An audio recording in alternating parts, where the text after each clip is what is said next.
Good afternoon, everybody, and welcome back. Welcome to those of you that are joining us for the first time today.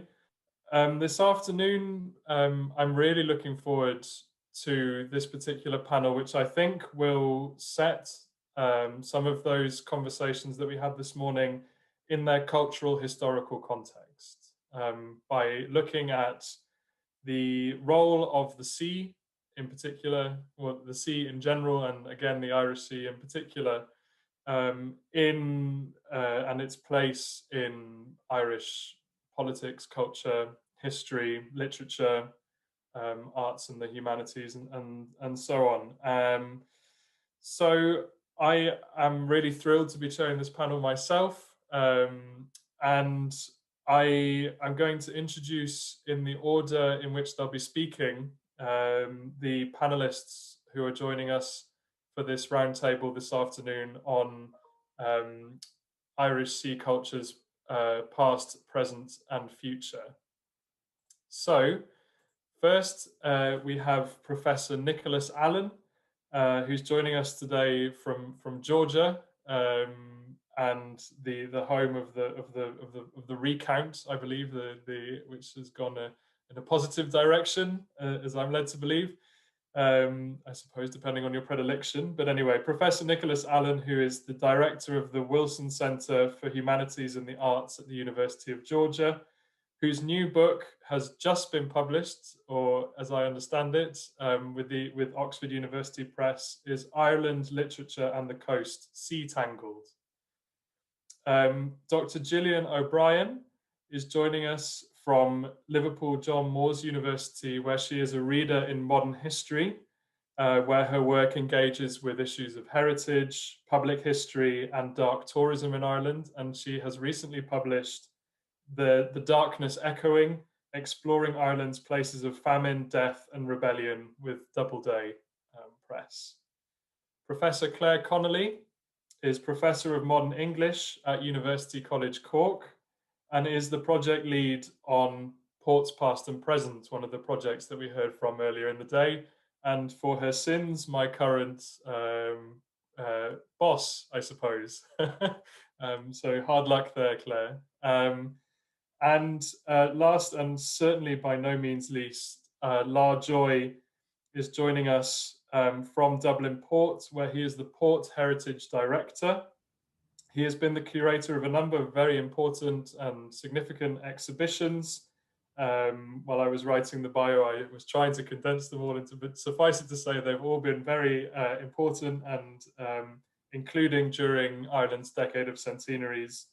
And he is a graduate of University College Dublin, the University of Leicester, and the Getty Leadership Institute.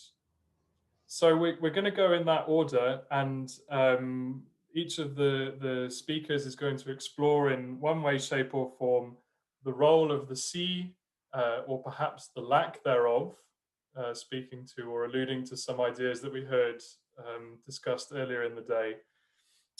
In the shape, the warp and weft, if you like, of Irish literature, history, culture, and we'll then be able to get straight into that discussion about, how this relates to some of the other stuff that we've looked at today, what this all means in terms of Ireland's relationship with Europe, and so on. Just a reminder before I hand over to Nicholas that you can ask questions of our panelists in one of two ways. You can either leave a question or comment in the chat, or you can click on participants and there is an option there to raise your hand. So I'll be able to see if you want to ask your question in person that you've raised your hand. So I think that's quite enough from me, and I'm going to hand over to Professor Nicholas Allen to kick us off on this roundtable discussion. Thanks so much, Jonathan. It's a real pleasure to be here. It's not usually my role to be an optimist, but I think I have some positive things to share with you. And I suppose the most obvious thing to begin with is that these studies of the sea and of the coast have all, in the last 10 years, been collaborative. They've been interdisciplinary, and they've all been part of networks. And I think Claire is a wonderful example of how such networks can be built. And everyone in the panel here, I owe something to. So even though we're faced with all these challenges of virus, and of Brexit and of all the other things that faces climate change in the world, I would like to say that there are deep anchors of resilience in these connections and partnerships that we have, and we have something to build on. So that's a simple thing to start with, and it will be the only time you will ever hear me be optimistic about the future. I used to think of Ireland as the island that forgot itself. I grew up in Belfast by the sea, but I was filled with a sense of pastness. There was still, when I went to school as a young boy, you could hear at 3 o'clock every afternoon the siren would go off in Harland and Wolff. But there were very few men left there to work to leave. The flood of people coming out of the port no longer happened. I associated the ferry that I watched going in and out of Belfast Lough every day with an idea of leaving, not of returning, of people going and not coming back. And I thought too then, as I became to know the rest of the island over my younger life as a student and afterwards marrying my wife is from Cork, just thinking about these pieces of infrastructure in place that I know Claire is going to talk about more, that were legacies of a past empire, memories of emigration, reminders even perhaps around Wexford of the refusal of bodily autonomy to women, which were also interwoven with the possibility and the pain of new beginnings. Sea was a complicated place for Irish people to think about. I also think too that when I lived in Galway for 4 years around 2008, that whenever I was a child, that the Titanic was a kind of a source of shame in Belfast. It was something that wasn't really talked about too much. There was a kind of a wry humor about it, which was that it was all right when it left us, but it wasn't certainly something to be proud of. And then I was driving through the wilds of County Mayo on a wet November day, and I went past this little tarn up in the middle of the mountains, and they had a model of the Titanic in the middle of it because someone from that village had been on the Titanic whenever it sank and it survived. So the sea had been kind of rehabilitated, I think, by the early 21st century after a gap through much of the 20th. And I thought I'd talk to you a little bit about that today. Now, one reason perhaps why the sea was forgotten, or at least was chosen to be forgotten as it faded further and further from public consciousness, was a territorial nationalism and a partition unionism, which were troubled by disputed land boundaries, and the complexities of which are marked brilliantly in a book by Garrett Carr called The Rule of the Land. And the most fascinating part of that book is whenever he walks the river and whenever he kayaks the sea borders, because they're still largely not legally set, somewhere lost in the tidal pool of Loch Foyle. Now, from one perspective, that could be a problem.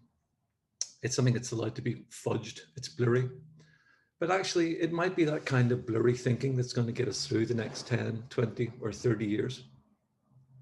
So, of course, the geographical, cultural, and historical reality is that the island of Ireland is a series of islands connected historically to other series of islands and archipelagos whose dimensions change according to place and time. And while this might seem the typical abstraction of an English professor, these shifting relations have profound material consequences, as they have had in Ireland and as they are now in other unstable unions. So there's actually, I think, something from Ireland's 20th century past that might speak to parts of Britain's, or at least of England's 21st century future. The histories of empire are not things that finish and end. I think of them as ripples. Perhaps they're also tidal. They wash back on the shores from which they leave, and they do so in irregular periods. And I think that our thinking about the coast is both a way of securing our material well-being as a set of island and coastal communities connected together, but also a way of imagining the future of those relationships and of those places in ways that might yet actually be more positive and liberating than we imagine. And there are examples where literature and art have already had their moment. You think of the poetry of Paul Meehan, writing so beautifully about Dublin, about Elena Quillinan, thinking about Cork, about the paintings of Donald Teskey, in the thousands of unrecovered narratives of transit that Clare has followed since the 18th century, and which go further back into Sweeney Astray, The King Turned to a Bird, and Perched on Rathlin and Elsa Craig. If that middle sea between Ireland, Wales, England, Scotland seems problematic now, it's a place that with a very deep history, and is more than one narrative that could be taken from it, and more than one story that might be told yet of its future. The sea connections between Scotland and the north and west of Ireland have always been present, and for people further south, the connection from Wexford to Wales are old arteries of exchange, and compliment everyone involved today in the Ports Past and Present initiative and their foresight in building these links anew. Now that our neighbours across the water are entering their own phase of obsessive territoriality, The imagination again of Ireland as a sea-lane state is necessary to keep in connection with our neighbours near and far. There are many lessons in the literature in Ireland, in Wales, in Europe, and around the world from which to learn a vocabulary and then a practice of watery forms, those words and images that lift the dead weight of fixed ideas into a freer element. It's no coincidence that a writer like Seamus Heaney, whose words are quoted so frequently now as balm for peaceful democracies globally, made his art from the dripping pump of Anna Horish or the Atlantic airs of the flaggy shore. There is vast resource too in the maps and writing of Tim Robinson, a Yorkshire man who spent his life on the west coast of Ireland and whose former home in Roundstone, County Galway, is in search of redevelopment as a cultural centre in which to bring the cultural threads of the wild Atlantic way together. For the sea is an idea that brings the world together. The challenges of climate change and ocean acidification a threat to all of us. Just as our coastal roots, our cultural histories, and our collective futures will require flexibility and a persistence that is unmoored from 20th century expectations of nation state stability. If Ireland chose to forget a sea that was once Britannia's, it has already begun to look to a blue-green future in which inherited ideas of territory and union look different locally and globally. I think there's a great example of this you can see in Cork Harbour, where the old infrastructure of coastal forts and prison islands have been repurposed by community-led volunteers, who have in turn opened up one of the world's greatest natural harbours, and I hate to give Cork too many compliments, up to the people who live there again, as well as the tens of thousands of visitors. And it's really, I mean, there's great power, I think, in this combination of narrative and place. And it's already been begun in so many places, not only in Ireland, but in Wales, in England, in Scotland too, and in Europe. If all of those things could be included under those headlines by groups of people who live in local places and see them differently because they see them through the sea and recognize the mutability of their own pasts and not just the false certainties of certain kinds of political discourse in the present. In dreams begin responsibilities, wrote Yeats. And I'm grateful that among your talk today of economy and of community, that we have this chance to share some cultural aspects of the larger hydroscape. For it is here that the material underpinnings for our collective futures take an early shape. Thanks, Jonathan. Thank you ever so much. And you're quite right, of course, to pay Cork its due respect and regard. And I'm glad, actually, thinking about the shape and scope of today's discussions, that there was a deliberate attempt on my part to move beyond, with apologies to Lara, and this is not to besmirch you, or this isn't why you're last in the billing, to move beyond Dublin in some way. We've heard from Kerry, from Wexford, from Dublin, from Belfast and from Antrim, and I think that multiplicity of voices across the island and those different kinds of relationships with the sea that exist in each of these different parts of this island, or indeed these islands, as you've rightly indicated, Nicholas, is centrally important. So, but also, of course, Cork is the centre of the universe, so we have to pay it its dues. Centre so of thank you very much. Thank you very much, and we'll come back and pick up on all of those themes, I think, over the course of the next, over the course of the roundtable discussion. But now I'd like to go to Gillian, Dr. Gillian O'Brien, and offer her the chance to offer some reflections on this issue of Ireland's relationship with the sea, past, present, and future. Thanks, Jonathan. It's very well timed, I think, that I came after Nicholas, because I'm going to mention or refer to some things that he also brought up. I think the history of Ireland is a history of arrivals and departures, and I think it could and possibly should be taught through our relationship with the sea. While I was researching the Darkness Echoing, I visited over 200 museums and heritage sites based around the country. And in the book, there's an entire chapter based on Ireland's maritime history. Now, the purpose of the book was really to, I wanted to be led by museum content while putting together the book. But in the maritime chapter, I had to kind of go off piste because there was surprisingly little to write about if I based it on what we could find out in our museums. And one of the things just thinking of earlier when Lucy was talking about eco-museums, I would have been very happy to have found an eco-museum on my travels, which I didn't really. But I was amazed that there are so few stories of the seas told. And the stories that are told are the same stories repeatedly that I came across more and more. And the more I travelled, the more I could see that there's a need for a National Maritime Museum. And I think Kieran pointed out earlier in the first panel that Ireland has always been very disconnected from the sea. And certainly that's been my experience looking at Ireland's museums and heritage sites. There are maritime museums in Ireland, but they are small, they are local, and they are partial. There is a National Maritime Museum in Dún Laoghaire, but it isn't a maritime museum in anything other than name. There are emigrant and famine ships like the Dunbrody in New Ross and the Jeannie Johnson in Dublin. And there are other small maritime museums dotted around the country in Rosslare, Arklow, Greencastle, Donegal, Passage West, in Cork, and some lighthouses that people can go and visit. And there is one of the first connections with Nicholas's paper or talk was that there are now Titanic museums everywhere. There are at least 3 Titanic museums around the country. And this is one of the issues, is we highlight a few stories and we tell them in several different ways. But on my trip, I was much more moved by the smaller tragedies. Now, bear in mind that my book is about sort of Ireland's miserable history, so I was looking for sort of stories of tragedies rather than the upbeat stories. But 2 in particular stuck with me. One occurred in Achill in 1894, where seasonal workers were travelling to Scotland to pick potatoes. 30 of those were drowned near Westport when they were disembarking from a boat. 25 of those were women. And the first train that arrived to Achill Sound carried their bodies back for burial. I think that a maritime museum could do so much with those sort of stories because they tell a story of the country, the economy, they tell a social story, they tell a story about gender. And the second one that really stuck with me is the Cleggan disaster of October 1927, which is, I think, made most famous by Richard Murphy's poem called The Cleggan Disaster. That happened one night in October 1927, where 40 men, fishermen, who came from the islands and the coast of Connemara, from the Inishkea, Inishbofin, Aran Islands. 40 of those were drowned following sort of a surprise storm that had not been anticipated. That was devastating in terms of numbers lost and communities that were shattered.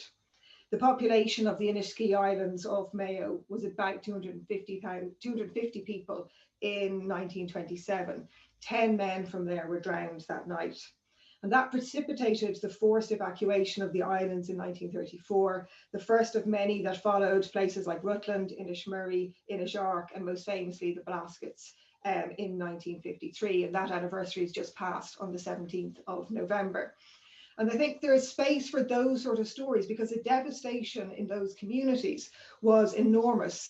We talk about Titanic, we talk about Lusitania, but we don't talk about these. There's a tiny memorial on Inishbofin, and you might find mention of it on a couple of plaques, but that's really all there is. I think a real national maritime museum has huge potential. I suspect I'm speaking to the converted here, but some of the topics that I'm going to just mention that could be and should be in a National Maritime Museum are touched on in other museums. But I think these stories can be told as an explicit coastal, sea and ocean emphasis. And we could be both outward and inward looking. On my trip around the country, I kept noticing absences, stories that I expected to be told that really weren't developed. And in a National Maritime Museum, you have everything from sort of the arrival of St. Patrick to the Vikings, the Anglo-Normans, the Armada. Armada appears almost nowhere, and occasionally you get tiny mentions of it in museums. Emigration, not just for famine emigration, immigration, stories of pirates, stories of smuggling, to name but a few. Nicholas mentioned the defensive structures around Cork Harbour, and there are defensive structures like that all around our coast, in Martello Towers, coastal castles and forts, giving us opportunities that a maritime museum would not just look outward, it would also look at the structures along the coast, at protection, like the over 100 lighthouses that are littered along the coast and offshore. And also, I think what we don't look at all is the industrial heritage associated with our coast. Understanding our ports explains so much about the development of the infrastructure of the country. And looking at places like the Royal Gunpowder Mills at Ballincollig or the bonded warehouses in Cork, of which I'll come back to in a minute. Belfast, as Nicholas said, has huge shipbuilding heritage, but we really only hear about the Titanic.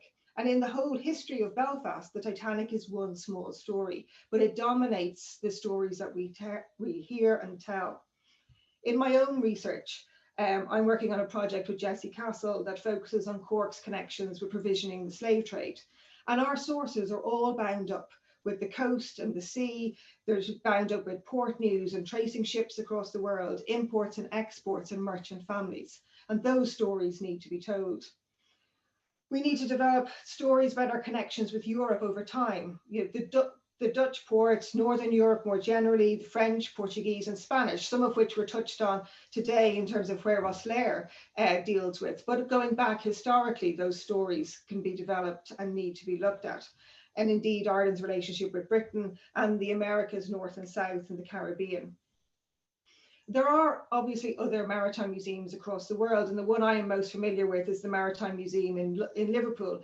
And it's probably the most appropriate comparison to having a maritime museum in Ireland. That museum gets over 900,000 visitors a year. It's one of the most visited museums in England outside of London. And I think something like that museum could be replicated in Ireland.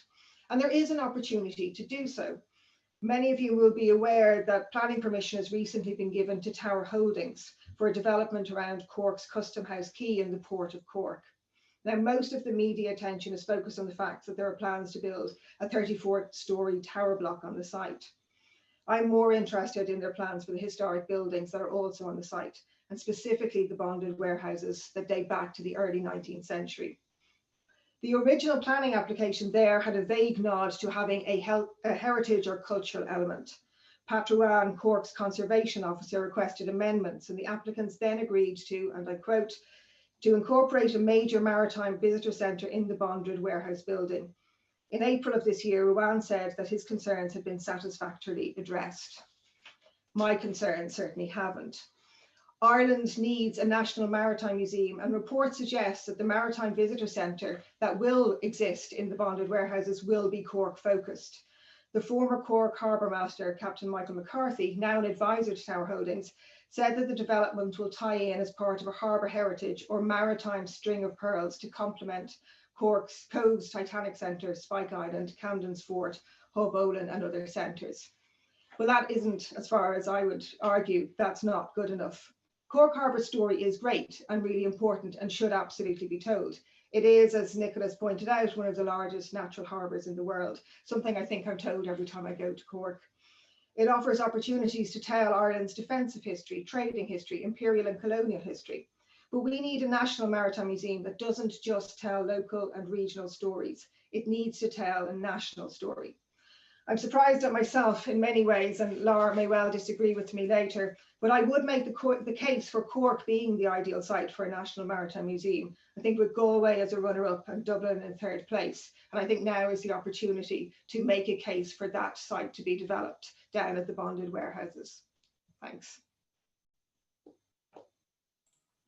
Thank you very much. And gosh, Cork is really getting its its dues this afternoon. But yeah, that kind of fascinating and significant absence, I think, is something that is a theme that's kind of followed us through our discussions, beginning with Kieran's intervention earlier this morning, and it's there in both what you have said, Gillian, and in what Nicholas has said. And I know that Claire is likely to pick up on some of those ideas and maybe take them in different directions. So I'll hand over to Professor Claire Connolly for her contribution on this issue.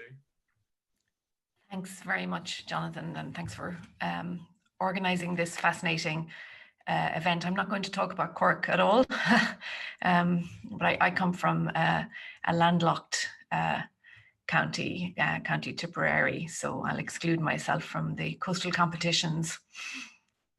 With affiliations to Wexford, I see George Colfer is here from Wexford County Council. So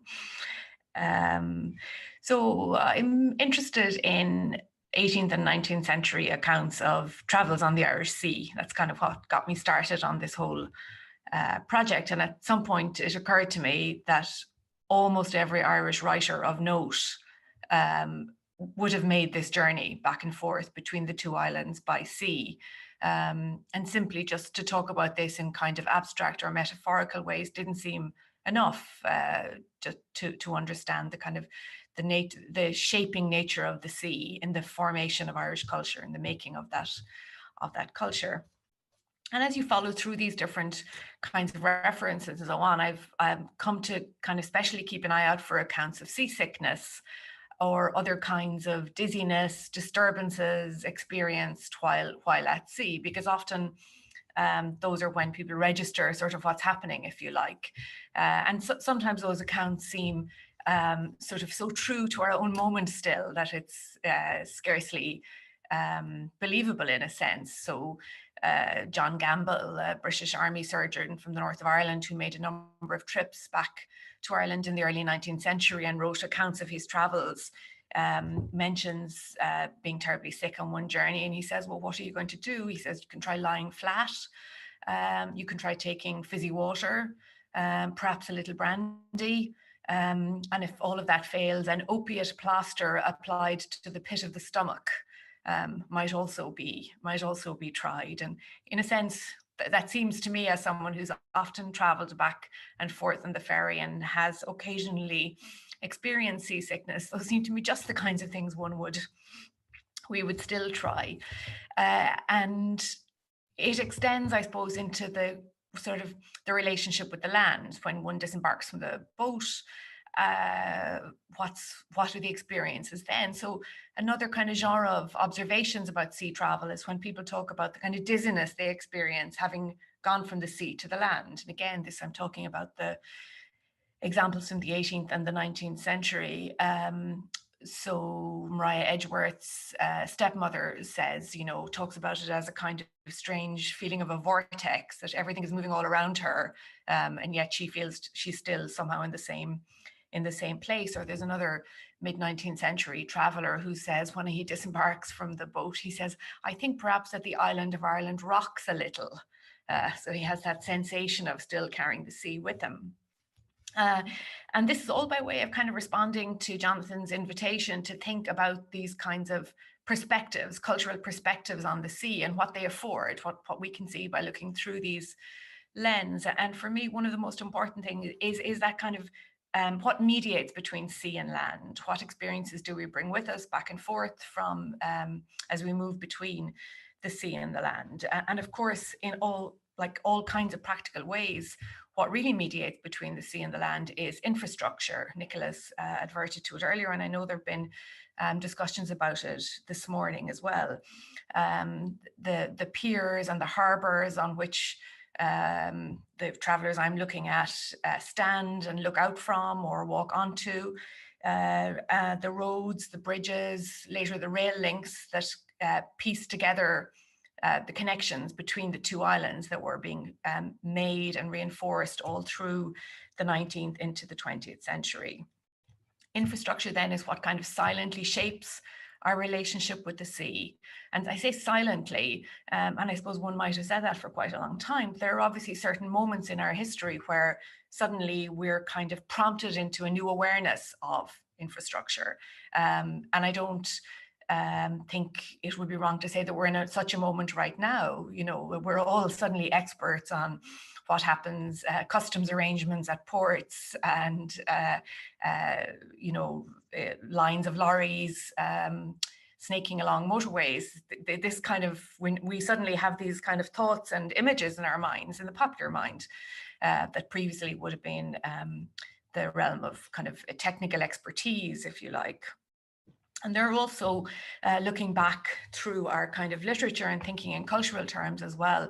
There are some sort of remarkable images that prompt an understanding of infrastructure as well, and really kind of ask us to look at it afresh. Most famously, of course, there is the one from Ulysses, when Joyce's Ulysses, when Stephen Dedalus is teaching the schoolboys, and he's talking about Pyrrhus, and how would you define it? And he says he starts to think about Kingston Pier, the pier at Dunleary, and he says, what is a pier after all? It's a pier. He says a pier is a disappointed bridge.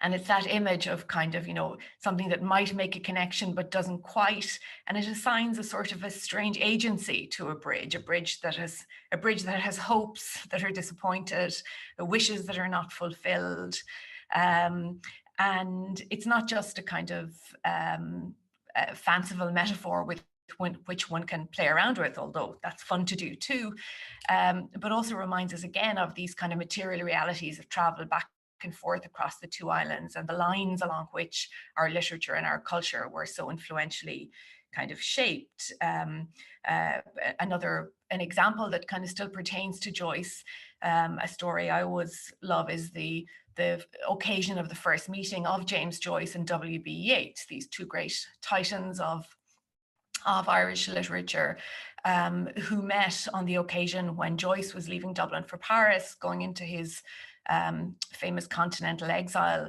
and their mutual friend, Lady Gregory, wrote to Yeats, who at that point was well established in London, had a flat in Woburn Buildings just across the Euston Road from Euston Station. So kind of, as it were, he was positioned on that infrastructural link as well by virtue of where he lived. And Lady Gregory wrote to Yeats and said, if you can get up early enough, can you go and meet the train from Holyhead in Euston on a Tuesday morning, and meet this young writer who's on his way to Paris, let him sleep on your sofa, give him some food, and he'll get the evening train to Paris. And Yeats duly wrote and says, I will get up early in the morning and you can sleep on my sofa. And that kind of, really influential and important kind of meeting occurs on our infrastructural connection between Ireland, Britain, and the continent. And it doesn't, as it were, happen on the sea, but the lines are shaped by the sea. And I think that's what's important and significant. We could think also of the procession, the famous funeral procession of the body of Charles Stewart Parnell from Brighton to Willesden into Euston train station before being carried on the Holyhead Road, accompanied by all the Irish members of Parliament, taken across the sea to Dunleary, where Yeats just happened to be on the platform waiting to meet his friend Maud Gonne, who was traveling from Paris too on the same route.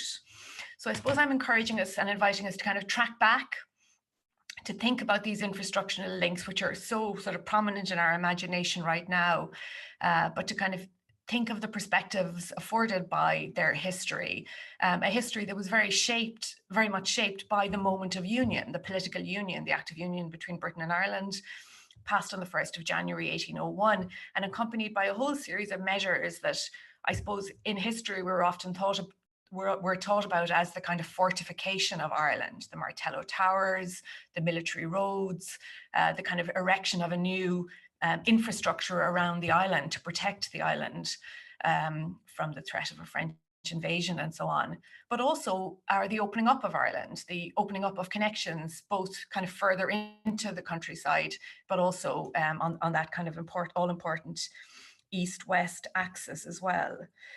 And those kinds of arteries of connection then don't just join Ireland to Britain, but join us to the continent of Europe as well. And as we project kind of future likelihoods and future possibilities, I'm sort of saying, let's also think about what happened in the past in this earlier moment of union. But most importantly of all, and this is where I want to end, I think what infrastructure gives to us is a sense of kind of enduring, in many, many ways, unchanging realities. Lara would be able to tell us more about, for example, the incredible works of Georgian engineering that still kind of give shape to the city of Dublin and Dublin Port. The sheer kind of, as I say, endurance of these infrastructural links that shape our island's relationship with the sea reminds us not to kind of give in too much to a sort of boom and bust model of historiography, or a sense of kind of, you know, a crisis-driven understanding of Ireland's relationship with the sea and the way in which it mediates our relationship with both our neighbours to the east and the continent of Europe. So thank you. Thank you very much, Claire. And something I look forward to picking up on is this idea of the sea as the vector through which Ireland's history is the lens through which it's so often reflected and refracted, and in particular how it locates Ireland within or perhaps against, certainly on the fringes of the European continent. I think there's a lot of ideas there that I'm looking forward to kind of picking up on in the conversation. And I know that Lar is liable to pick up on the issues around infrastructure and looking at Dublin Port and its role in Ireland's cultural history and its people, its place in the national imagination, and so on. So I'm going to hand over to him finally. And there's a bit of coordination, I know, between yourself and Alan, Lar, in terms of videos and Thank you, Jonathan. So yes, I'm going to use the dreaded PowerPoint, which we're going to see if the technology works. And there was a few issues earlier on. Alan, will I attempt to share screen? Go ahead. Be brave. Nicely put. There you go. That's working. Wow, the system works. Thank you very much for the introduction, Jonathan. Great to see everyone, especially Gillian and Nicholas. I haven't seen in a long time. What I want to talk about is just to look at the port and in particular to look at its impact on the city. I today celebrate 3 years for working in the port. I started 3 years ago. I thought I knew Dublin, I thought I knew Dublin Port, but I've learned a huge amount over the last 3 years, and in particular its impact on the city.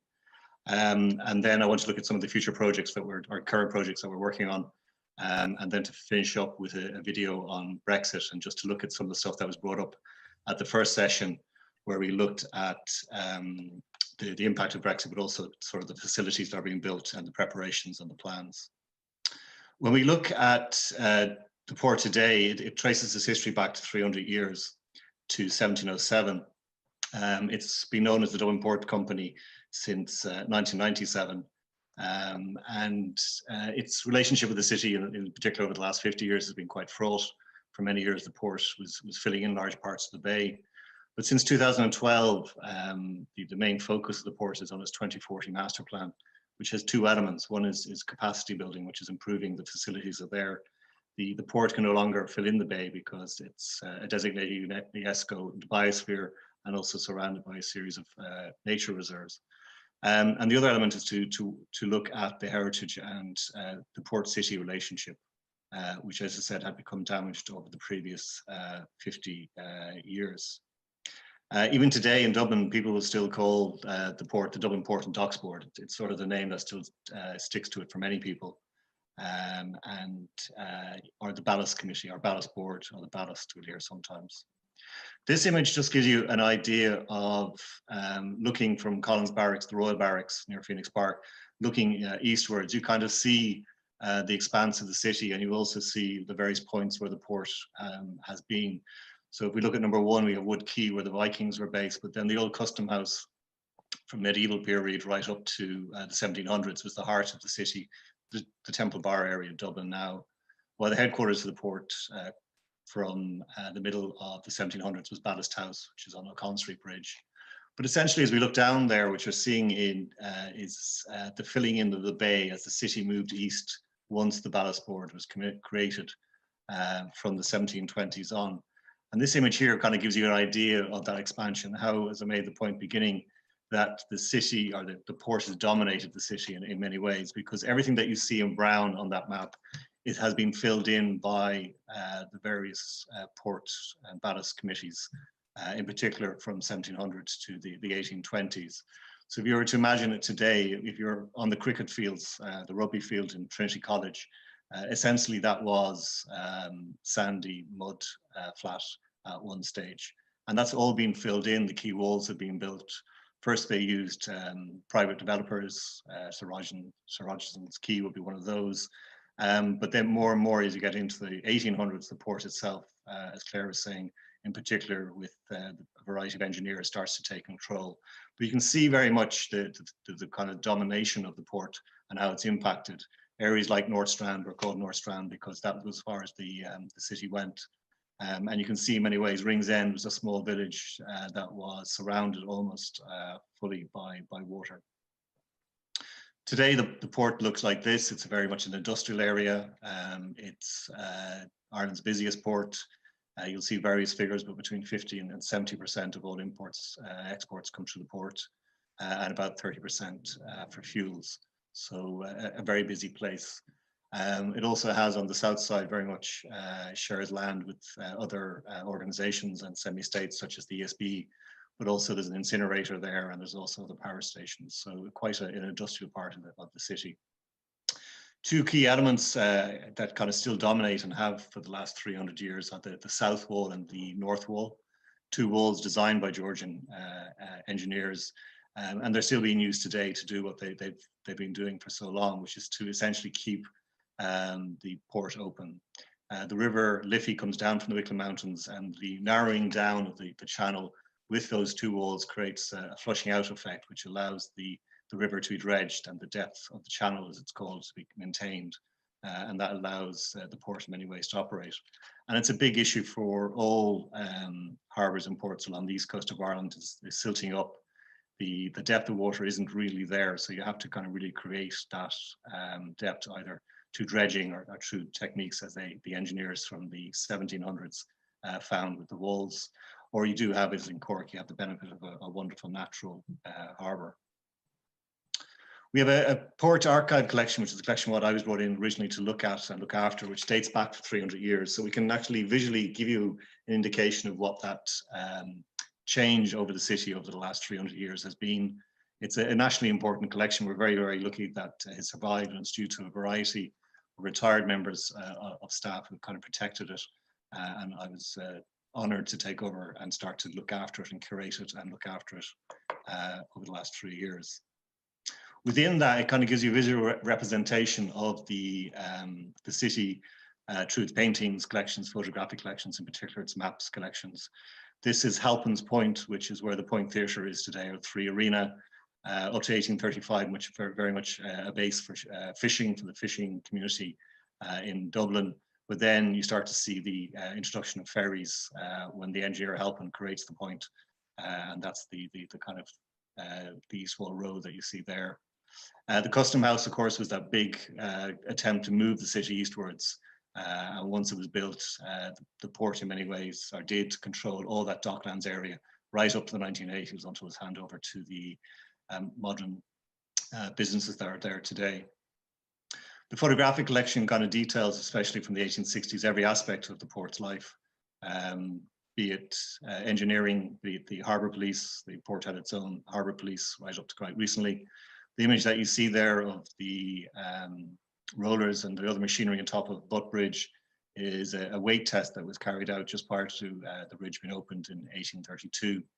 All the bridges in Dublin up as far as Houston Station were designed by the port engineers. So Blindenwood and Stoney would have designed Cable Street Bridge and the revamped O'Connell Street Bridge in the 1870s. And that responsibility for bridges was only handed over to the Dublin City Council in the last 30 years. So it creates a tension within the city, is that the city and the citizens of the city want bridges to get across what is quite a big river.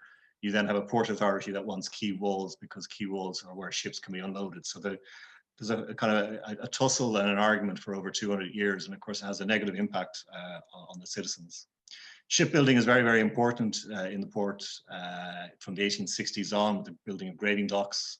And the first grading dock in Ireland was in the port. This is the Helga, the famous ship that bombarded Dublin, which is built in Dublin Port for the Department of Agriculture, then impressed into service by the Royal Navy in 1915 and used to bombard Dublin in 1916. We have 30,000 drawings from the engineering drawing collection going back as far as 1765. These are just two samples to kind of give you an indication of what's in that collection. Again, So we can visually show that expansion of the port as it moved eastwards. And the port was also involved in the smaller villages around the bay, and also was involved in the kind of establishment of Howth and Dunleary, and the small pier at Dalkey. And even today, it's still responsible for Bullock Harbour, and a responsibility that's had for over 200 years. So that link is still there. And the reason why it was involved with Bullock and Sandy Cove, of course, it's chasing the rocks that were needed to build the south wall. These are some of the famous engineers that built the modern city and the modern port. George Halpin Jr. And Junior and Senior were there. William Dargan was involved in the building of the first grading docks, and then Bindon Bloodstoney, who we celebrate in our Diving Bell Museum on the Quays, is very much a pioneer of his day, and leads a huge impact on the modern city. But it's also important to look at the people who work in the port, and of course the company was responsible and is still today very much responsible for the facilities. The dockers were run and worked for stevedorian companies who unloaded the ships. So there's kind of a split in the employment, but various figures between 2,000, 3,000, 4,000 dockers working in the city 100 years ago. With containerization, of course, that has a huge impact and a dramatic change in the north inner city, and on the south side around Pier Street in the 1970s and 80s. But you can kind of see from these photographs from one of our side collections, there's a kind of variety of jobs to be carried out. These are workers in the grading docks working on the ships, and also building the ships. Here you have tea chests coming in from India, and still being put onto horse carts in 1960. But you kind of get an idea of what the port looked like over 60 years ago. So what we don't have a reading room as an archive. What we do have is a website that we regularly update with details about what's in our collections. We also run a series of outreach projects and lectures, which have now started to move online. And we also worked on a series of heritage projects. So prior to 2017, the biggest and the first one was the one I mentioned, which is the Diving Bell, which you can see there on the right-hand side. The Diving Bell is Dublin's smallest museum, which takes about roughly 80 to 100,000 visitors each year. It details what the Diving Bell was, how it was used to create all those quay walls that you see from a Con Street Bridge right down to the North Wall extension. And then the headquarters of the port has also been redeveloped into a maritime garden, reinstallation of one of the cranes, and is designed for people to come in and use. 30 years ago, there were 65 cranes in the port area. As containerization has taken over, those cranes have all very quickly have disappeared, and we only now have 3 surviving cranes from that era. The Liffey Ferry has, the last Liffey Ferry, which stopped when the Eastlink Bridge was built in the 1980s, has been repurposed as a ferry and also as a tour boat, and is on the Liffey at the moment. So we're starting to kind of engage with that history and where we can, the industrial heritage and maritime heritage of the Liffey. Looking to the future, we have a Greenway project, which is going to be along the Talca River, which is the northern fringe of the port that you can see there marked out. It's a 4.2 kilometre cycleway and walkway, which will allow people to see Clontarf.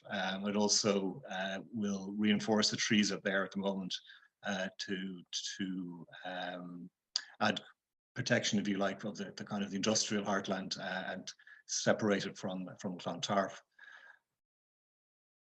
And then we're also opening next April a grading dock and pump house heritage area, which is protecting those grading docks that are there, and to start putting on a series of art projects and heritage projects. The first one will be a theatre show running for 18 weeks next summer. So again, coming back to the point that was made earlier on, our industrial heritage, a bit like a maritime heritage, is often neglected in Ireland, and is quickly, industrial heritage can be quite quickly bulldozed out. And to tie all that up, we just launched last week the Liffey to Talca project, which is working with Grafton Architects, is to create a new 10-metre wide greenway along the fringe of the port at the East Wall Road, which is quite a hostile road that I cycle every day, and to create a safe passage for walkers, but in particular for cyclists, linking the Liffey up as far as the Talca and then into that 4.2 kilometre greenway.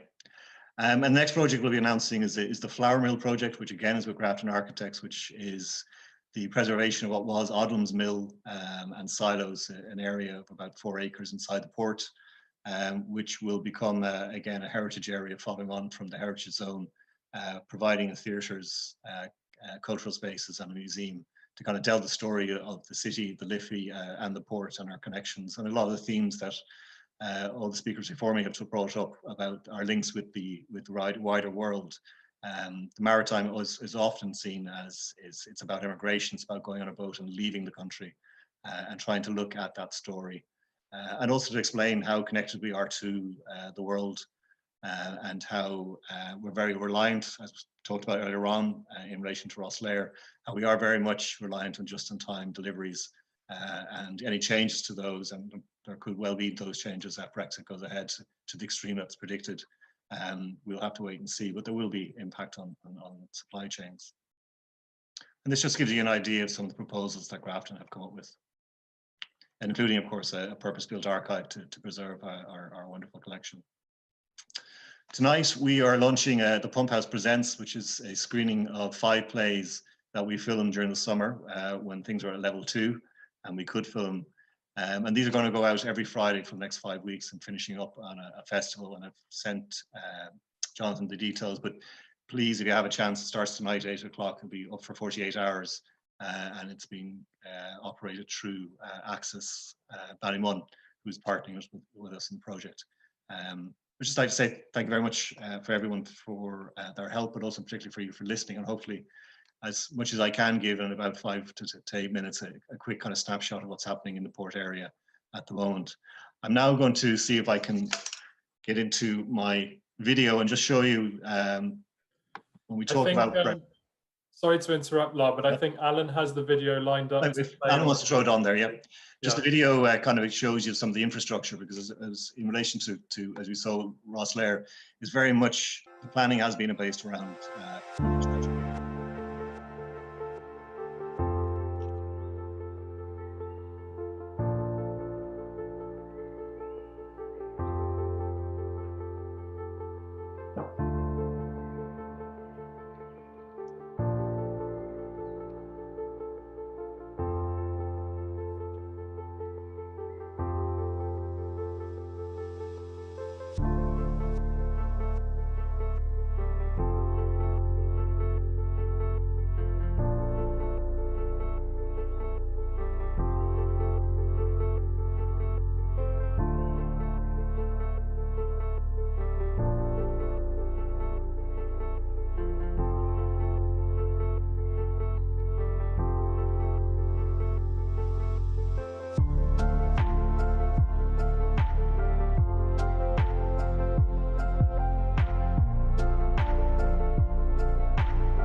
So in kind of in relation to Brexit, the video kind of shows you the infrastructure that's been built since 2018, and the port itself has invested 30 million. I'm not sure how much the Office of Public Works has, but I'm sure it's not too far off the same.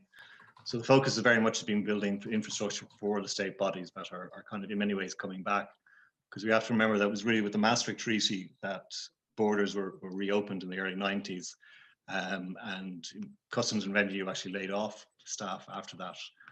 So we've lived for 30 years with something which is quite unique, without these kind of border checks, without agriculture checks and other scientific checks. So we're going back to that with Brexit in relation to anything coming in from the UK. So the facilities have been built. The OPW have just released their own video, which you'll find on their website, which again kind of updates. Since this video was done last year, more and more land actually has been given over to the state facilities. So at this stage, roughly about 20% of the land of the port actually has been handed over to the Office of Public Works to provide these facilities to process imports. and more land is also being purchased or given to allow trucks to prepare when they're exporting. So it's a lot of planning at the moment, as we've mentioned in the morning sessions, and we have to see how it kind of works once the Brexit does happen, whether it's a hard one or a soft one. We're still late in this process, so hopefully we'll have an answer soon.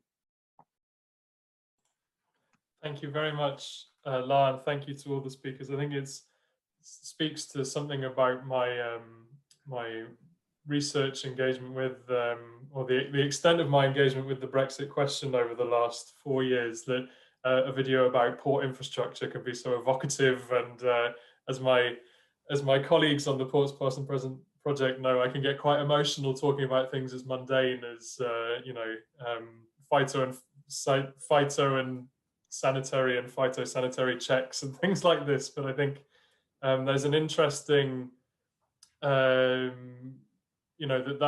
that infrastructural development is also a cultural development, and is also a kind of cultural emotional development, a psychological development. It's like you say, this is the first reimposition of borders in this way since the 1980s, the 1990s, and I think that infrastructure is psychosocial and cultural as well as kind of physical and practical and pragmatic. So I think that there's some interesting, it's another way in which we're talking about a kind of emotional relationship with ports and with port infrastructure, and I think that there's interesting connections there with what the other speakers have said.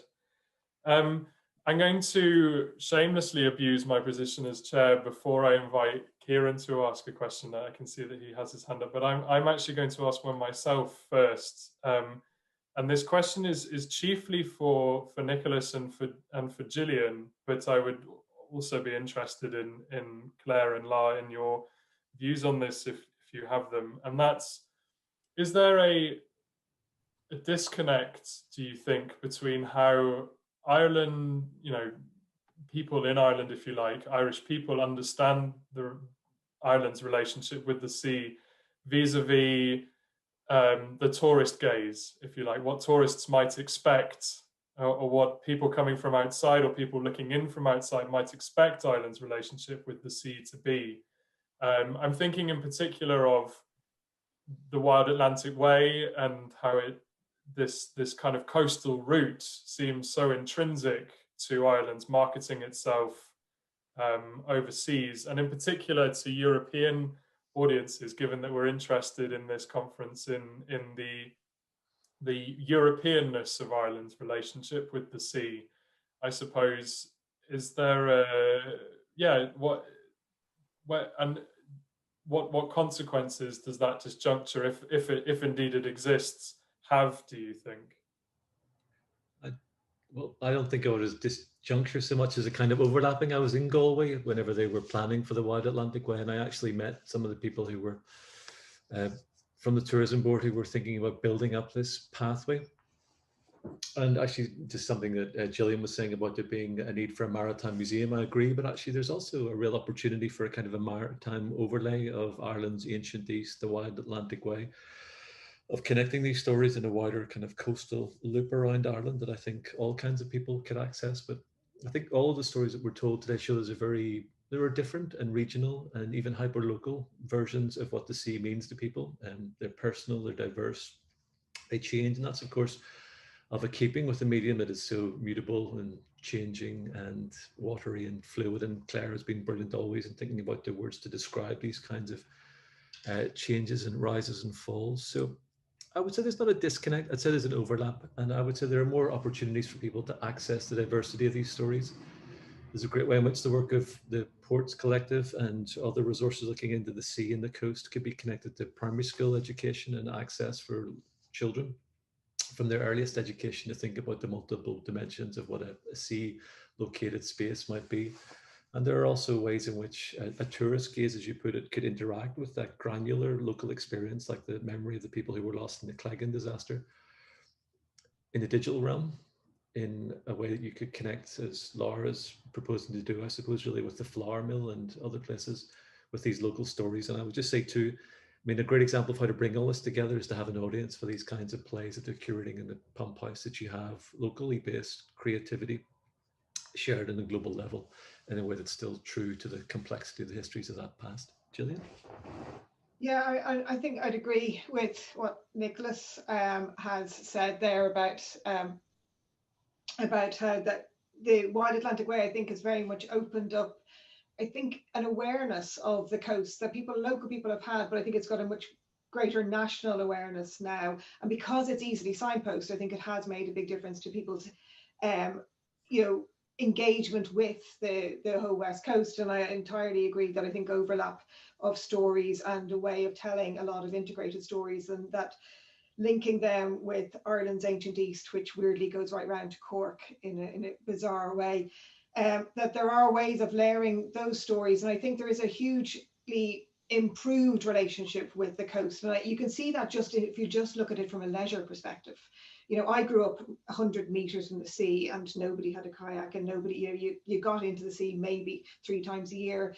And that our relationship with the sea has totally changed from a leisure perspective. And I think that we can build on that to tell stories about our relationship with the coast in a much broader way, because I think there is an increasing appreciation, and not just about bringing tourists in. I mean, I'm in many ways more interested in having people in Ireland engage with the areas, and that I think then leads itself to having to be engaging for people who've come in from abroad, and doing it that way around rather than the other way. I think it will be more effective. But I don't think there's a disconnect. I'd agree with Nicholas on that. I think, but there is a growing awareness.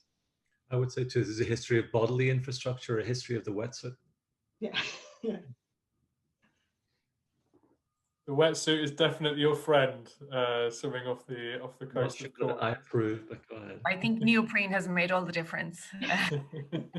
Could I just come in quickly on that as well, Jonathan, and say that I know it's such an obvious thing to say, but so much of this is about empire and the extent to which Ireland's relationship with the sea, the island's relationship with the sea, was mediated via empire. There's I always quote the scene in Persuasion, and in Austen's Persuasion, when Admiral Mrs. Croft is asked at dinner, has she ever been to the West Indies?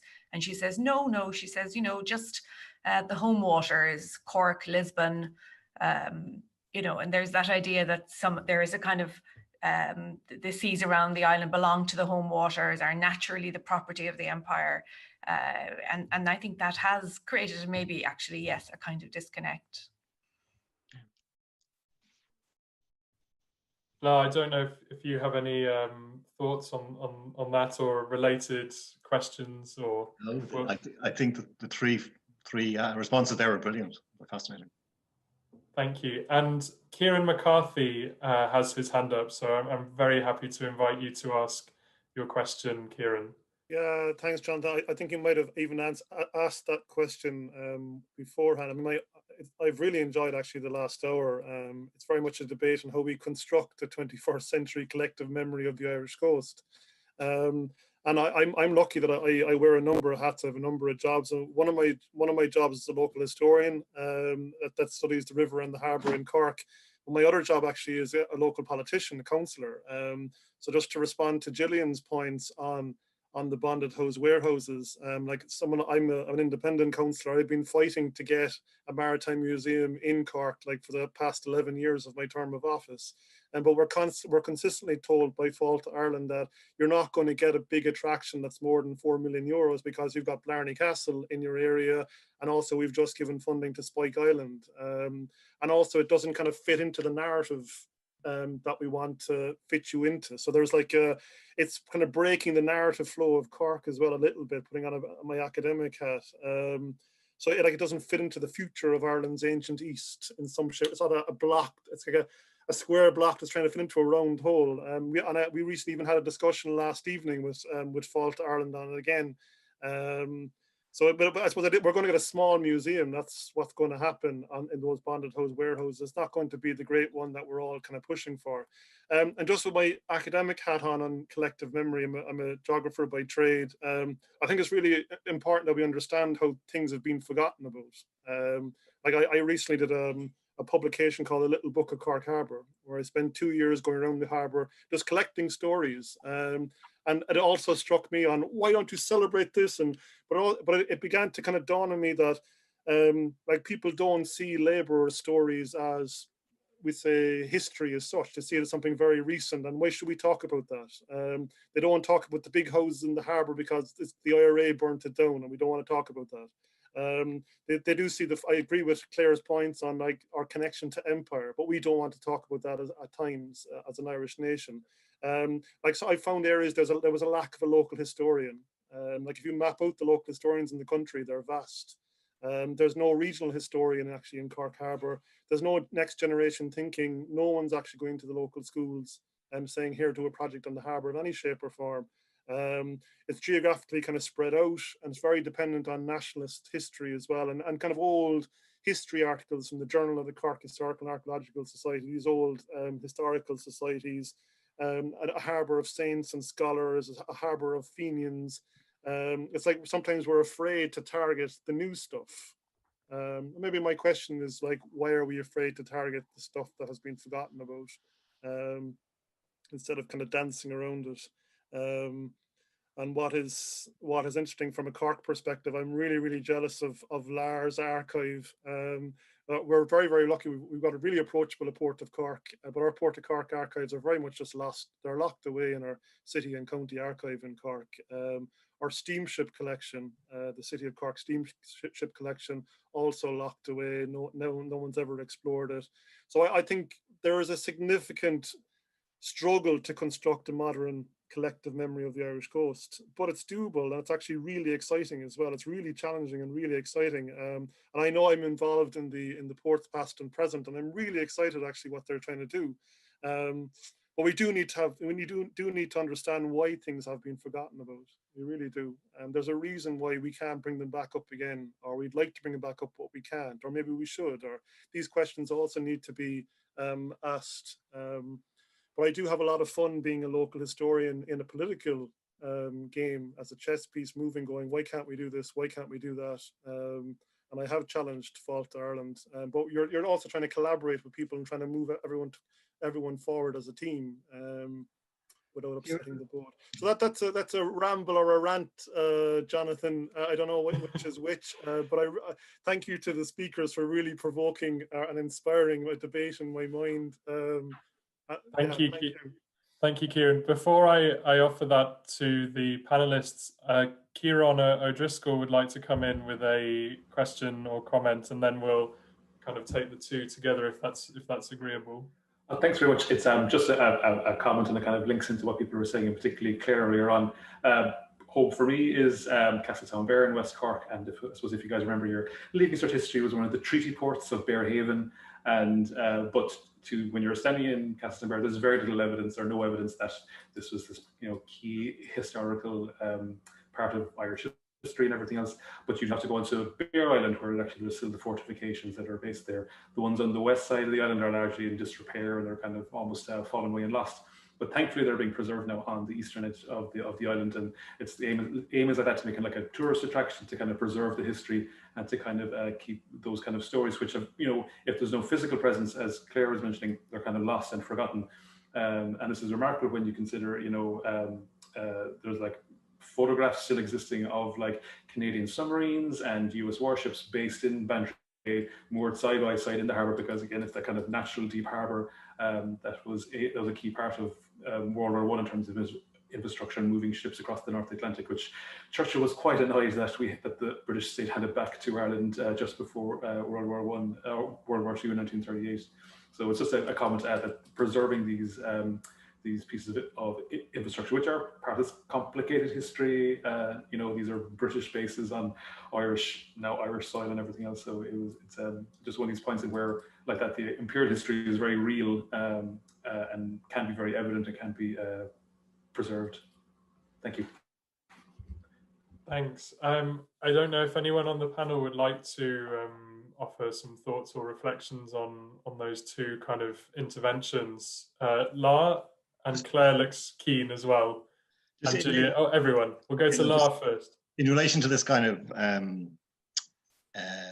relation to kind of the maritime, and it was discussed this morning again, this kind of, it's been called sea blindness, that this, and it is, if you read, I've been to museums in America and they talk about it. Maritime museums in America have an issue now trying to explain to people what they do, because America, and they will say that Americans suffer from sea blindness. And part of this is the way ports have, and Dublin is an example of it, same with Cork. They employed huge numbers of people to the 1970s. You now have ships coming into Dublin port with 12 crew, and then full of containers. One ship that comes into us is the biggest ship, short range roll on, roll off ferry with 8 kilometers of trailers on board with a crew of 12. So the numbers are no longer involved, that people aren't involved in ports or in port areas. And that's what the port is, Dublin port has kind of come to realize, is that unless you are in the port, you have no reason to be there. So there's sea blindness here, but it is, if you read literature in America, and particularly in relation to museums in America, maritime museums, science museums, it's something that comes up continuously there, the sense of sea blindness. And the same, I think, applies ironically if you talk to anyone, say, in Portsmouth and the variety of museums there. They're coming across English people who don't have any link with the sea. And they're having to redesign exhibitions to kind of go back to basics, because no one has the granddad wasn't in the Navy, mum and dad weren't in the Navy, so that it's becoming quite difficult to explain what the sea is. So this sea blindness issue is kind of affecting everyone. What's key for both the UK and for Ireland, though, I think, is that we're islands, and to be sea blind and an island is very, very unusual. I think that's the key thing, and our connectivity, again, it was brought up this morning with England, the one that we normally use when we bring tours, when we could bring tours around the port. And I think I've told you this, Jonathan, that Marks and Spencer's send over the sandwiches from Wales on Irish ferries to arrive at 6 o'clock into Dublin port. That truck leaves the port in 12 minutes. It goes to Grafton Street and unloads lunch for everybody so that they can all have a Marks and Spencer sandwich. And that particular truck is back on the 8 o'clock ferry going back to Wales. So that kind of connectivity is, I think, is mind-blowing in one way, but it's also one that it ties in with the sea blindness, because people aren't aware how far that sandwich has traveled. Everyone thinks, oh, Marks and Spencer's probably have a small warehouse on the M50 and the sandwiches are made there. We have an irony that the chicken that was in those sandwiches is leaving Ireland, the beef is leaving Ireland processed, going to Wales to be put into a sandwich, because from an economic point of view, if you have a huge population like the UK, a sandwich factory can send over a truck of sandwiches to Ireland for very almost nothing, because it's supplying a bigger market, and that's how it works. So there's 2 elements to my statement there. One is sea blindness is everywhere, but for an island nation, it's something I do have to agree, with the 2 questions, it's something that we really need to address. And I think, looking at my own kids, in the 1980s, for me, one of the things leaving the island was you had to go on a ferry, and it was a horrible experience because no one could fly out. My kids have never been on a ferry, because their whole connection with the wild world is they go on a plane, and an hour later they're in London, 2 hours later they're in Paris, or if they're going to America, they're in America. So they've lost this connectivity. They could be anywhere in the world. They're just hopping on a plane and moving, but they've lost that physical, as Claire was bringing up, seasickness. There was a rite of passage when you were a teenager in Dublin of kind of talking about how bad the B&I ferry was from Liverpool that night, and what happened. That doesn't happen on a plane, but you're having a physical experience of leaving the island, which does mean that I think there's a complete disconnect. Thank you very much, La. And then we'll go to Claire next. But just quickly, it's about this business of kind of thematizing and stratifying aspects of our maritime history, so that Wexford is the Normans and Galway is the Wild Atlantic Way, when of course, as we know, these things are kind of multiple and layered. And the Castletown Bear comment was really interesting. It made me think of Woody Island, which is such an interesting hydroscape, to use Nicholas's term. On Woody Island you have, is it, I think, in Bantry Bay, I think it's an O'Driscoll Castle there, the remains of a medieval castle. You have the Napoleonic fortifications of the island. You have the remains of the American air base that was there in the First World War. And each of those things share one thing in common, which is that they identify and recognize the kind of strategic importance of Woody Island in the world throughout all of those changing centuries. But it's a kind of a shifting, fluid history, and somehow we need to be better at kind of approaching that, I think. Thank you, Claire. And Gillian and then Nicholas. Gillian had both had some thoughts to offer here. Yeah, I think really drawing on from what Claire just said about the being better at telling our stories and those shifting narratives. I think one of the things that Kieran mentioned, which was issues to do with Fáilte Ireland. And I think there is a huge problem when you have the marketing body being also the funder of pretty much every museum sort of intervention at this point. And that makes things very complicated because you've got kind of two competing interests being bound up in the one body. And I have argued before I feel very strongly that we really ought to have a very separate funding body for heritage and museum development, and it shouldn't be bound up with a marketing body, and particularly a marketing body whose focus is on getting in tourists from abroad. And I do think that that's massively problematic.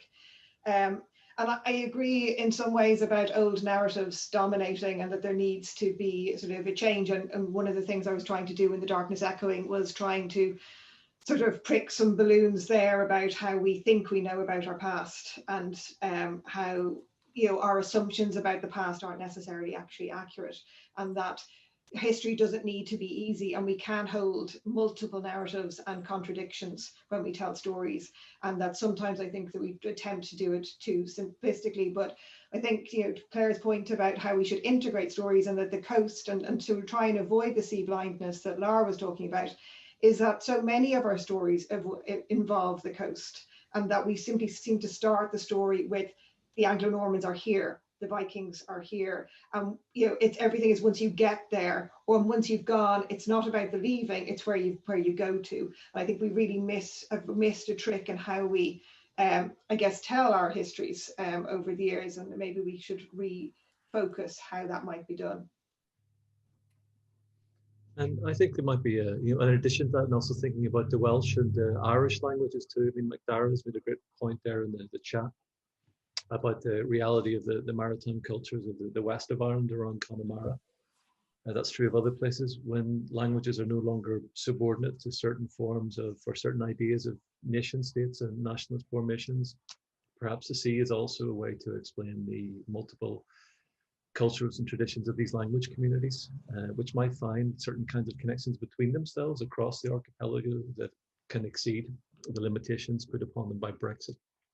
I'd also like to say that your point about Castletownbere is very well taken. If you've ever traveled in any other parts of the former British Empire, or indeed of other empires similar to it, the way the coastal fortifications, whether you're in Sydney in Australia, or forts whenever you're in India, look really quite similar. And so there is a capacity to have another layer here with somewhere like the DFA with their network of embassies and consulates. We have one here in Atlanta that could create another kind of layer of connection between places to these coastal infrastructures, which were once significant of one kind of attachment, but which now signal a different set, if not of shared histories, at least of histories that previously intersected and can be seen through these places. And then we could find ourselves again for the future in a different way. And then Kieran, your point about politics and about the idea of trying to get different pieces of infrastructure, different communities together. I mean, it's incredible, as you say, that there aren't school kids projects about Cork Harbour. I find that it's hard to believe, really.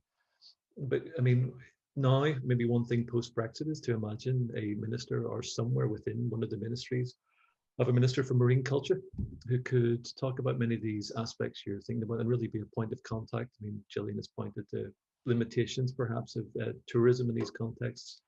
There is a terrible history in Ireland of looking after our history, about the physical infrastructure of so many parts of our revolutionary history, never mind the rest of it, that have been allowed to fall apart or have been tarmacked over.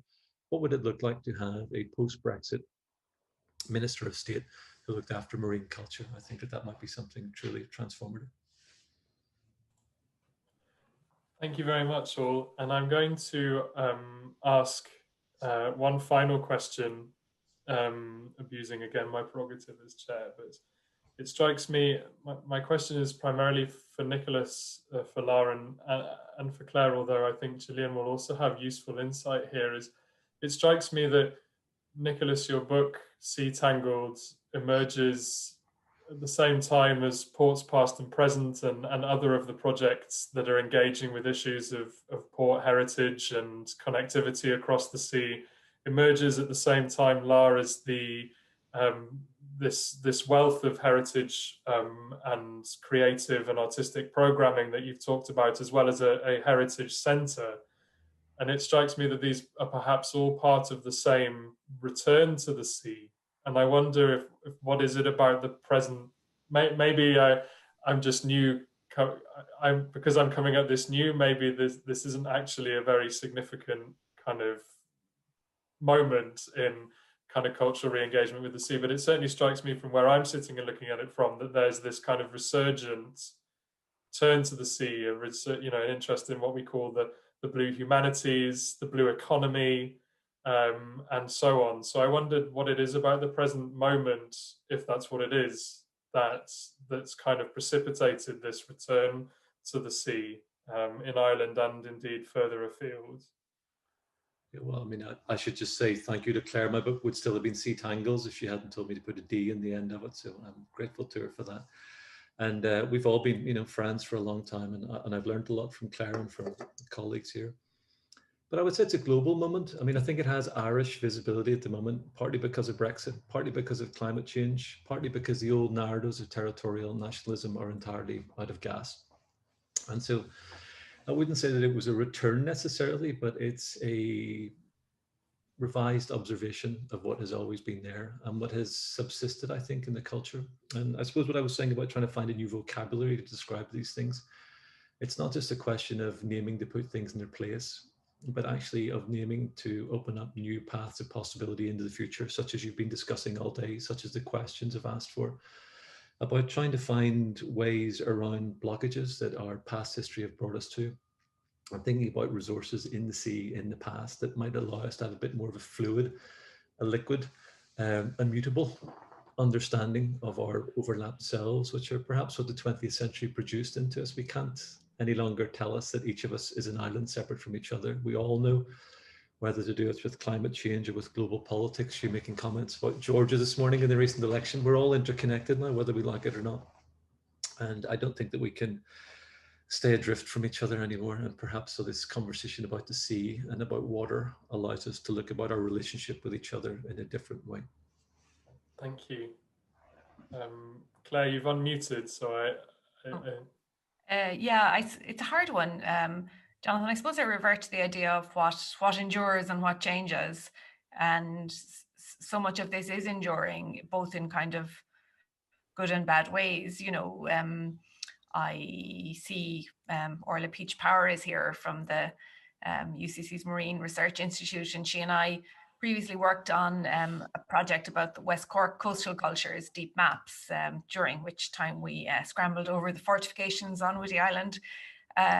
But one of the things I really learned doing that from my colleagues in marine biology, especially, was how kind of fragmented and unsatisfactory the governance of our coasts is. Not to go to the sea now, but just and I know speaking in front of kind of coastal engineers like George Colfer, who know much more about this than I do, but to understand how kind of bits and pieces of 19th century legislation, slightly modernized in parts, the idea of a kind of a minister for the marine, like Nicholas is talking about, is so far from the kind of this fragmented reality of the ways in which our coasts are managed and governed, that I think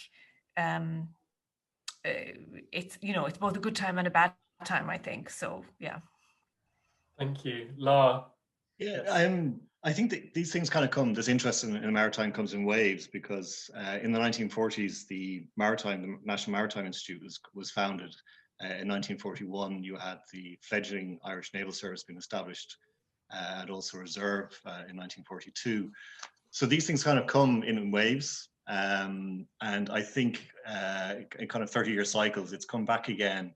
The Institute itself eventually established the National Maritime Museum in Dún Laoghaire, a wonderful museum that's out there, sadly closed like most old museums in Ireland at the moment due to COVID. But the point I'm making is that these interests come. It happened in the 1940s. I think there was less interest in the 1980s with the loss of Irish shipping. And with the Maastricht Treaty, I think interest in ports ended. And I think it has happened, and people are more interested in the water.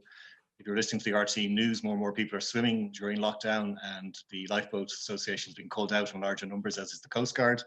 So I think we are at a moment where interest is back, and I think it's really up to a lot of the people who are the 43 people are listening in, and also the people on the panel, to make an effort this time to kind of come up with a kind of the response to it, be it as we're doing a heritage response, the projects that you're doing, linking back with Wales, and then the previous work that Nicholas has done. I think it's a moment in time, and maybe it's one that we should run with now, because it's our chance to do it. The interest is there, but it has been there in the past, and it went so far, but it didn't go that it really went into everyone's consciousness in Ireland, that the importance of the maritime, importance of the sea. Thank you very much. And Gillian, I'm happy to offer you the final word on this, or anything else related. That's very briefly. I think one of the words Claire used there about it being fragmented. I mean, I really properly started looking at sort of coastal things when I worked on the redevelopment of Spike Island. So beginning about sort of 6 years ago. And one of the things I realized from working on that, and then subsequently as projects developed and as I began to kind of go around the country looking at as many museums as possible, is that I think the interest is there, and the expertise is there. And that because looking at the coast is so multidisciplinary, and we haven't always been so good at it being interdisciplinary. So a lot of people have been working in silos. So you've got historians in one place, literature people in another, engineers somewhere else, archaeologists elsewhere.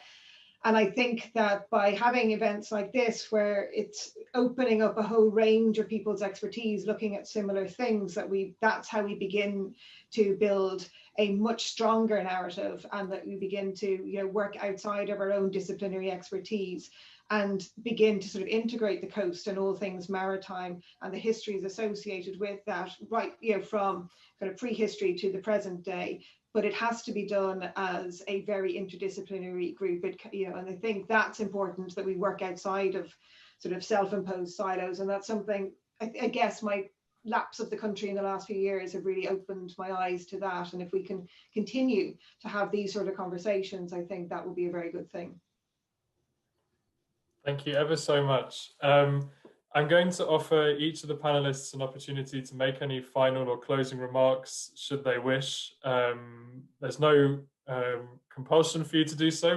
We've reached our allotted time, but if there's anything you'd like to end on, or anything that you would like to conclude with, I'm happy to offer you the opportunity to do that. And we'll go in the order that people presented in, should you wish to offer any concluding remarks, starting with Nicholas. And you're entitled to refuse should you wish. There's no. I wouldn't be so Yeatsian as Laura to say that we are in these recurrent cycles of 40 years. He's perhaps been reading A Vision too much in his archive. I do think we're actually at a tipping point. We're at a tipping point in terms of the world's climate. We're certainly at a tipping point in the relationship of the islands of Ireland with the islands and the continent around it. And so I would just say that the answer to that is a kind of persistence, is a networking, is an openness, and is a collaboration. And I just wanted to compliment you all on embodying those kinds of practices. I know it can be hard in local government. I know it can be hard when you're dealing with large-scale industrial contracts, but I think that culture and literature and art and the voices of community, those kinds of narratives perhaps help oil the machine a little bit. And I just wanted to encourage you all to continue, and to thank you all for having this conversation today. Thank you so much, Nicholas. Gillian. I think I would echo everything that Nicholas has said. I think, and particularly about including, whenever we work outside of those silos and to come together, is to include issues to do with climate change, because I think that is hugely important to be included, both historically and looking forward. Thank you ever so much, Claire.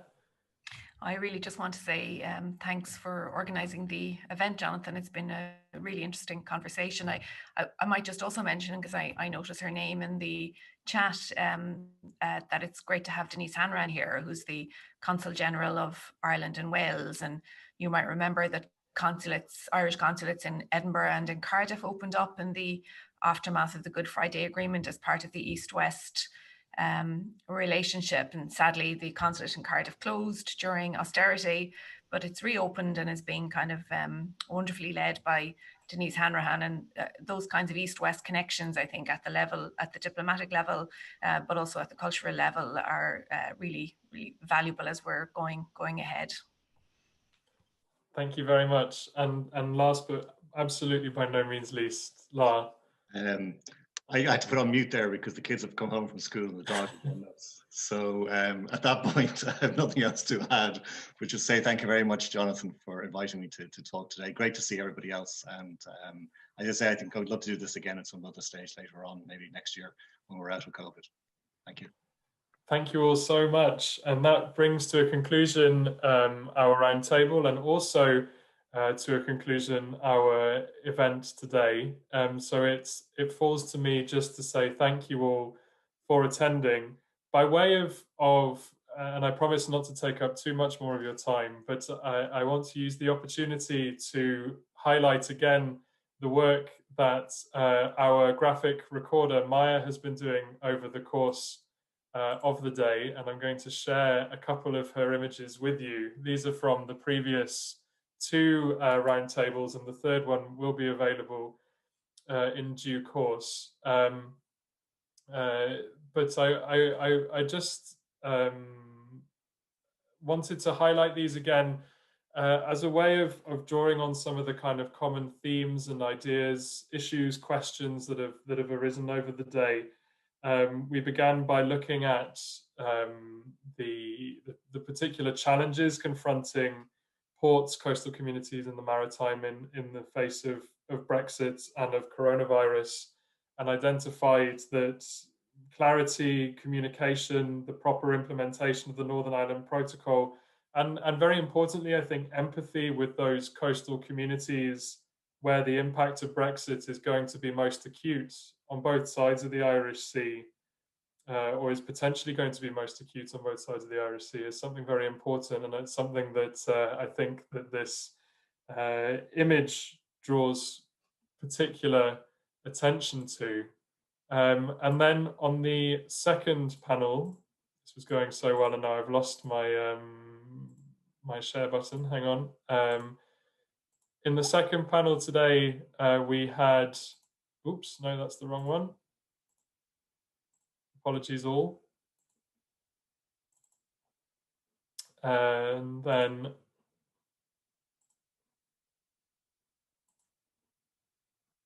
on the, here we go, there it is.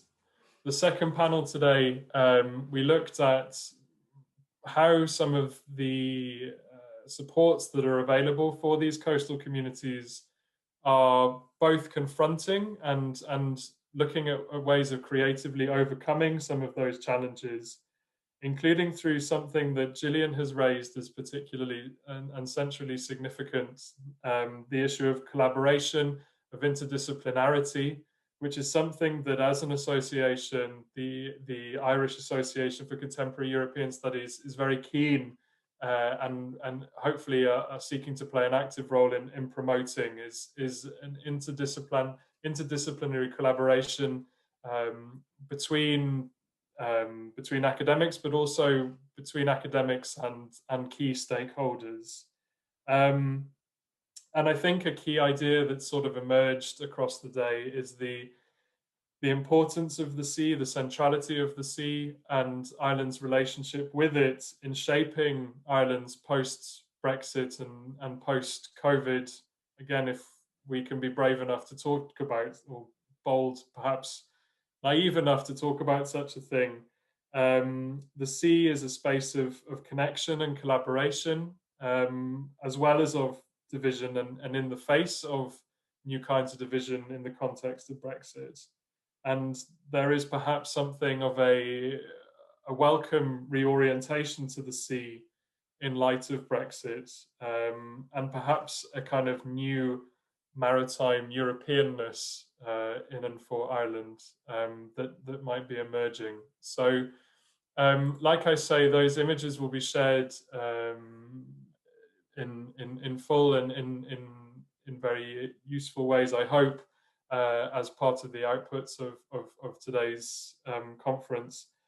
I want to thank again all of our speakers and the chairs of the panels, And most importantly, I want to thank you all for coming along today. And I want to thank the Department for Foreign Affairs and Trade for the support of the Communicating Europe initiative, without which we would not have been able to run today's event.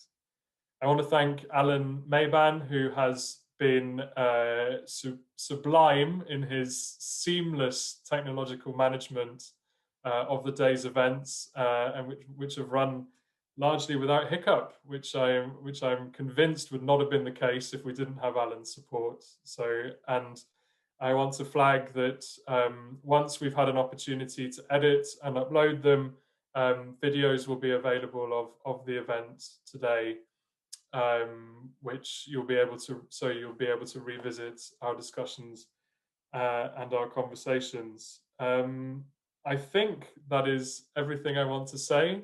On behalf of the Irish Association for Contemporary European Studies, Iaces, I want to thank you all again for being here. Please do follow us on Twitter at IACesInfo. If you're not already signed up to our newsletter, you can do so at our website, iaces.ie. And like I say, please watch this space for further info, including on the availability of videos and the report that we'll be publishing on the back of today's event. So unless I've forgotten anything, and my president will alert me, I'm sure if I have, I'm happy to bring today's event to a conclusion. Thanks, Jonathan, and well done on today's event and all your organisation and all of the background work that went into it. It's been really just fantastic in terms of the wealth and the richness of the discussion, and I've learned an enormous amount. I thought I knew something about Brexit, but there's a whole lot I don't know. So thanks for putting this together, and congratulations on a really fantastic event with more to come, hopefully. Brilliant. Thank you all, and Thanks, yes, do keep in touch.